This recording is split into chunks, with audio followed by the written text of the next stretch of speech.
à partir de la fin du Moyen Âge et au début de la Renaissance, la folie, qui était une expérience relativement peu importante tout au long de l'époque chrétienne, brusquement prend une importance tout à fait considérable et inattendue.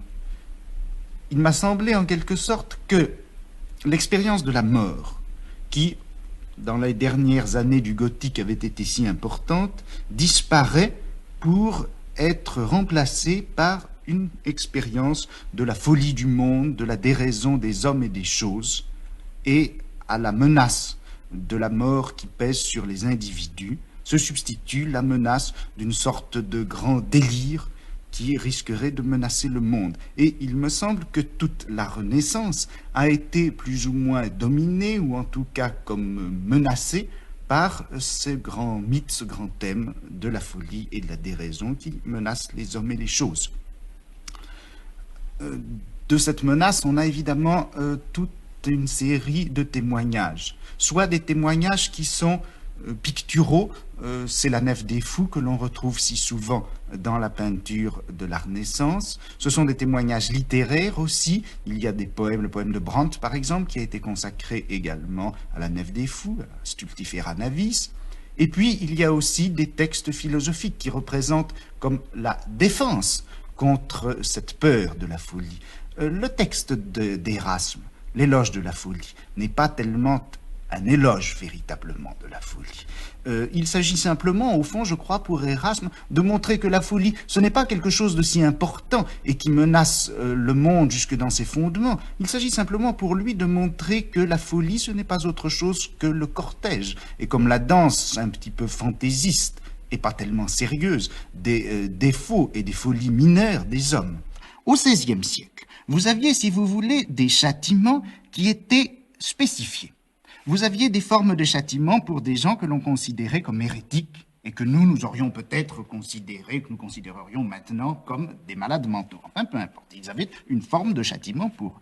Il y avait les gens qui étaient atteints de maladies vénériennes et qui, au début, ont été soignés, puis, par une évolution en quelque sorte rétrograde, ont été châtiés à partir de 1550-1560. Les textes sont assez clairs. Et puis, il y a eu, les fous. Les fous étaient, jusqu'à la fin du XVIe siècle, traités de deux façons. Ou bien, disons de trois façons. Ou bien ils étaient traités dans les hôpitaux et soignés comme tels avec les médicaments et les thérapeutiques de l'époque, c'est-à-dire saigner, etc. Ou bien ils étaient enfermés. Ils étaient enfermés en général dans des sortes de citadelles, dans des tours, les forteresses qui entouraient les villes. Et ils étaient là, on les montrait, c'était des sortes à la fois d'emblèmes de terreur et de répulsion. Et puis, troisième possibilité, bien sûr, ils circulaient à l'état libre. Et on trouve dans la littérature du XVIe siècle et encore dans la littérature baroque du début du XVIIe siècle beaucoup d'allusions à ces personnages de fous qui distrayaient le public. Il y en avait même qui étaient célèbres, il y en avait qui écrivaient des livres. Au début du XVIIe siècle, quelqu'un qui signait le Comte de Permission et qui était un fou célèbre, protégé par les plus grandes familles françaises, vivant à leur crochet, a publié des œuvres qui sont des œuvres de délire, n'est-ce pas ? Je crois justement que l'expérience tragique de la folie est tout à fait caractéristique du théâtre du XVIe siècle et du début du XVIIe siècle. Enfin, la folie chez Shakespeare est quelque chose de tout à fait capital. L'intéressant, c'est justement qu'à partir du milieu du XVIIe siècle, en somme avec Andromaque, on a la dernière tragédie classique qui parle encore de la folie.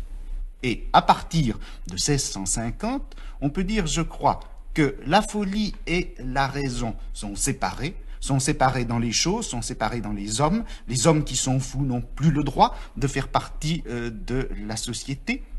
Et au moment où se fait ce partage, où la dissociation entre l'expérience de la déraison et l'expérience de la raison est définitivement sanctionnée, à partir de ce moment-là, la folie n'apparaît plus que comme une chose dont la raison va pouvoir s'emparer et sur laquelle la raison pourra spéculer comme sur un objet scientifique, et la psychiatrie devient possible.